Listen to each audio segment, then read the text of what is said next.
गेले 4 दिवस आपलं प्रशिक्षण सुरू आहे. आजची जी हजेरी आहे ते पहिल्या दिवसापासून अपेक्षित आहे. येते की लक्षात? आपल्याला सवय लागली आहे की हळदी कुंकाचे कार्यक्रम करणे. त्याच ह्याच्यामध्ये आपण आहोत. आपल्याला अजून काही आपला स्वभाव किंवा वागणं काही बदलत नाही. तर एक ताई बोलल्या, पण त्यांची भेट माझ्याशी पहिल्यांदा आहे.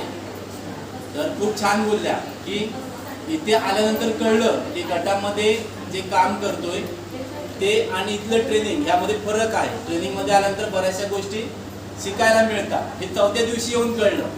मग 4थ्या दिवशी येऊन जर कळलं की ट्रेनिंग खूप चांगलं आहे आणि ट्रेनिंगमध्ये शिकायला मिळतं, मग आपण पहिल्या दिवसापासून येण्याचा प्रयत्न का नाही करत? येते का लक्षात? ज्यांना गेले 5 वर्ष सांगतोय, जे जाणते लोक आहेत त्यांनी पण पाया लावलेल्या आहेत. तू 1 दिवस जा, मी 1 दिवस जातो. सुधारायचं कधी? काल सुद्धा मेसेज पाठवला की अहिल्याबाई होळकर पुरस्कार सर्व महिलांना जे सामाजिक कार्यामध्ये काम करतायत आणि जे पात्र आहेत तर त्यांना ग्रामपंचायत स्वतः निवडते आहे की ह्या महिला पात्र आहेत, तर त्यांना आपण त्या पुरस्कारासाठी त्यांचं नामांकन घ्यावं आणि पुरस्कार द्यावं. साधं सर्टिफिकेट का असणार, ते मिळणं पण खूप महत्त्वाचं आहे. सर्वांना ते मिळत नाही. त्यामध्ये मी खाली अजून त्यात मेसेज केला की तुम्हाला वाटतं का की तुम्ही त्यात पात्र आहात, तर तुम्ही तुमचं नाव द्या.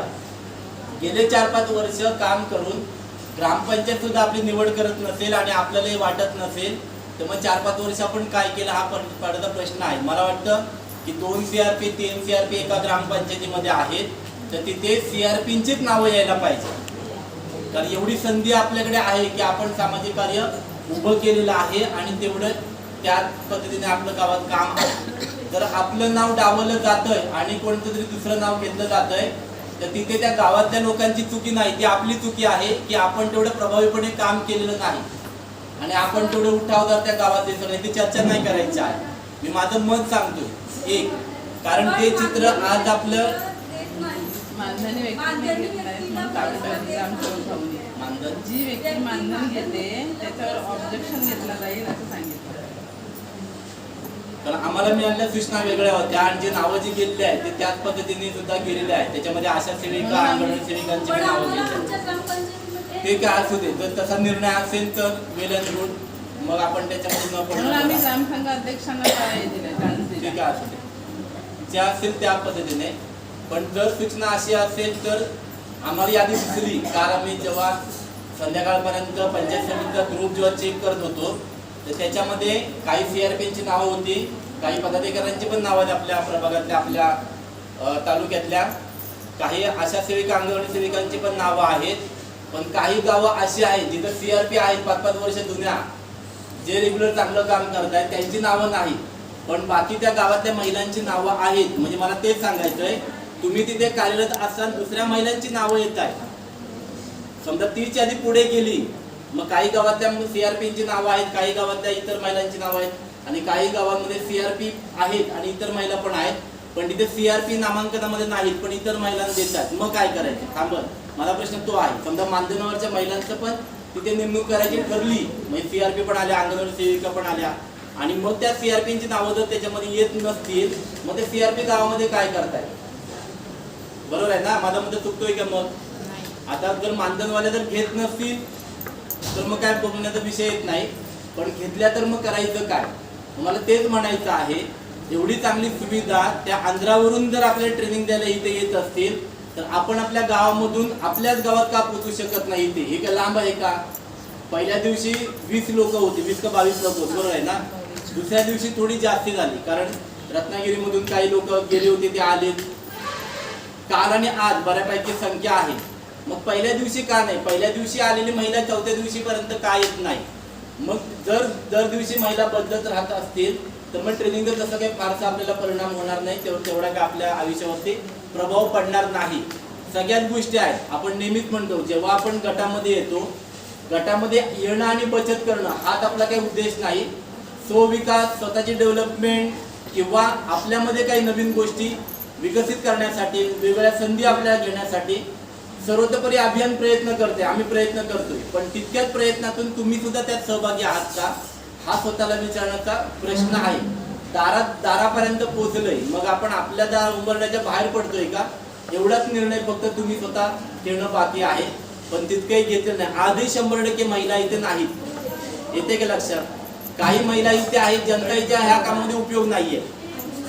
म्हणजे मला म्हणायचं आहे की लिपिका, ग्रामसंघ लिपिका इथे असायला पाहिजे होत्या, पण त्यांना सावरून तुम्ही सीआरपी इथे आलेला आहात, तुम्ही त्यांची संधी घालवली असं मला म्हणायचंय. ती नाही आली म्हणून मी आलो, वेळ मारून नेली, बाजू मारून नेली, पण त्यांची संधी गेली. त्या लिपिकाने पुढे यायची, त्यांनी वेगळं काहीतरी काम करायचं होतं, त्यांना काहीतरी शिकायचं होतं, त्यांना शिकायची एक संधी होती. शिकल्यानंतर जर भविष्यात चांगलं काम आपण केलं, उभं राहिलं, जेव्हा आपण हे फायनान्शियल मॅनेजमेंटमध्ये जाऊ तेव्हा त्यांना वेगळं मानधन इथून सुरू झालं असतं. तर ती एक संधी त्यांची आपण घालवली. म्हणजे आज फक्त आपण शो करतोय की भरलेली खुर्च्या दिसत आहेत, छान फोटो निघतील, नंतर ट्रेनर आहेत, आपण ट्रेनिंगमध्ये बसलोय, पण त्याचा जो प्रभावी परिणाम यायला हवा होता तो येणार नाही किंवा आलेला नाही. कळतंय का? तर तसं नको व्हायला. जेव्हा जेव्हा संधी स्वतःला मिळते, इतर महिलांना मिळते, तो योग्य लाभार्थी, योग्य घटक तिथपर्यंत पोहोचला पाहिजे. नाहीतर नेहमी आपण ओरडत राहतो की गाव स्तरावरती, तालुका स्तरावरती, की जो खरा गरजू आहे त्याच्यापर्यंत योजना पोहोचत नाही, नको त्यांना पोहोचते. मग शासनाने राबवलेले जे कार्यक्रम आहेत ते फेल जातात. आम्ही भरतो टॅक्स, आमच्यापर्यंत योग्य पद्धतीने पोहोचत नाही. मग आपल्या हातात जेव्हा राबवायला दिलं असं ते आपण तरी कुठे प्रामाणिकपणे राबवतो? आपण पण तेच करतो ना, थोडक्यात भ्रष्टाचार. आज योग्य माणसांपर्यंत ह्या गोष्टी पोहोचायला पाहिजे, त्या पोहोचल्या नाहीत. आपण ते घडवून आणलं नाही, आपण त्यासाठी प्रयत्न केले नाहीत.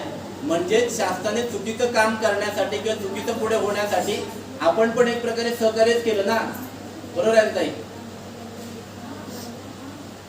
येणं सगळ्यांना सोपं आहे, येऊ शकतात पण आले नाही किंवा येण्यासाठी तितकंसा प्रयत्न केलेला नाही. म्हणून आज आपण त्या सक्सेस पर्यंत पोहोचण्यासाठी कमी पडतोय. पुन्हा केव्हा तरी अशा संधी उपलब्ध होतील की नाही होतील, पण जेव्हा होतील तेव्हा जर अशी परिस्थिती निर्माण झाली तर आपल्याला पुन्हा आपण आयत्या जागी राहू.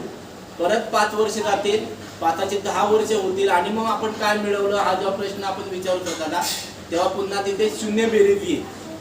मग आपण असे किती वर्ष वाया घालवायची हा पडणारा एक प्रश्न आहे. म्हणजे मलाही, तुम्हाला पडतो की नाही मला माहिती आहे. समजलं? हे ट्रेनिंग रत्नागिरी पण घेऊ शकलो असतो, तिथे याच्यापेक्षा अजून चांगली सोय निर्माण मिळाली असती. पण जर आम्ही आमच्या गावात जर पोहोचू शकत नसू तर रत्नागिरी आम्ही पोहोचू की नाही हा परत प्रश्नचिन्ह.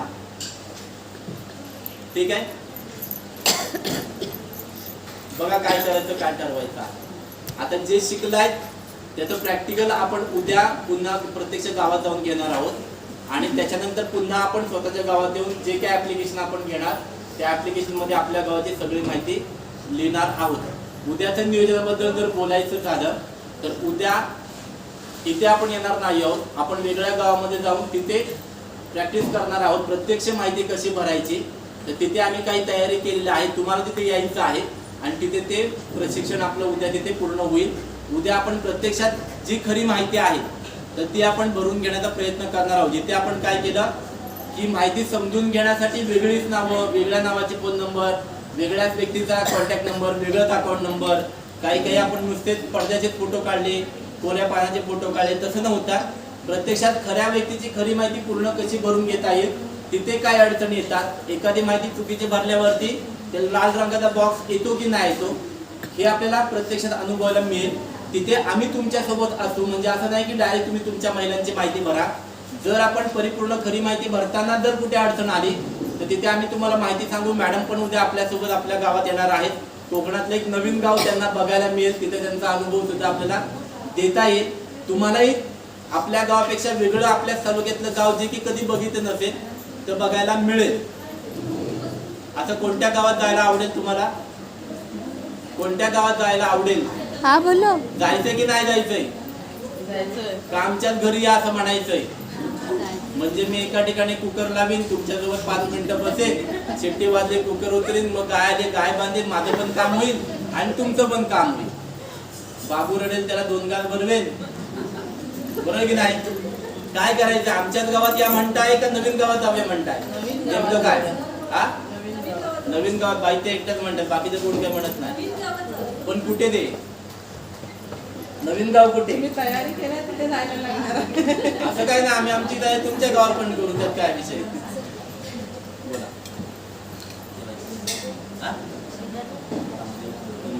गावात यायला कोणाची अडचण नसावी. ज्यांना वाहतुकीचा प्रॉब्लेम आहे जव्हार चौकात या, भरपूर गाड्या तिकडे जाण्यासारख्या आहेत. येताना पण गाड्या आहेत.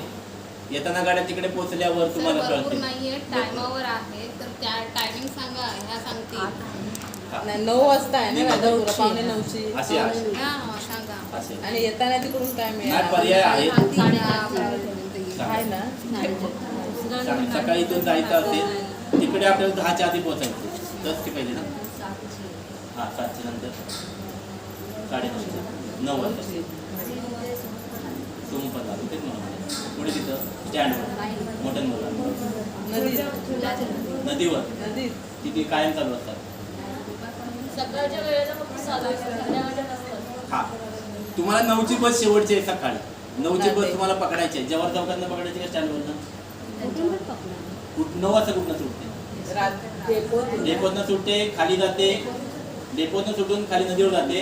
तिथनं मग कोदोली मार्गे डेपोतनं चुकली तर रिक्षा पकडा आणि रानताळ्यावर या. म्हणजे ती गाडी अशी जाईपर्यंत तुम्हाला मधनं लवकर पोहोचता येतं. ठीक आहे, 9ची गाडी. आणि तिकडनं आपल्याला परत यायचं असेल तर 2ची आणि 4ची शेवट. 4 नंतर समजा गाडी चुकली आणि गाडीची वाहतूक करायची असेल आपल्याला, नाही यायचं असेल राताळ्यापर्यंत येऊ शकता. रत्नागिरी गाडी असते ना, नाट्यातून रत्नागिरी, नाट्य रत्नागिरी, मग धारताळ्यावर येऊन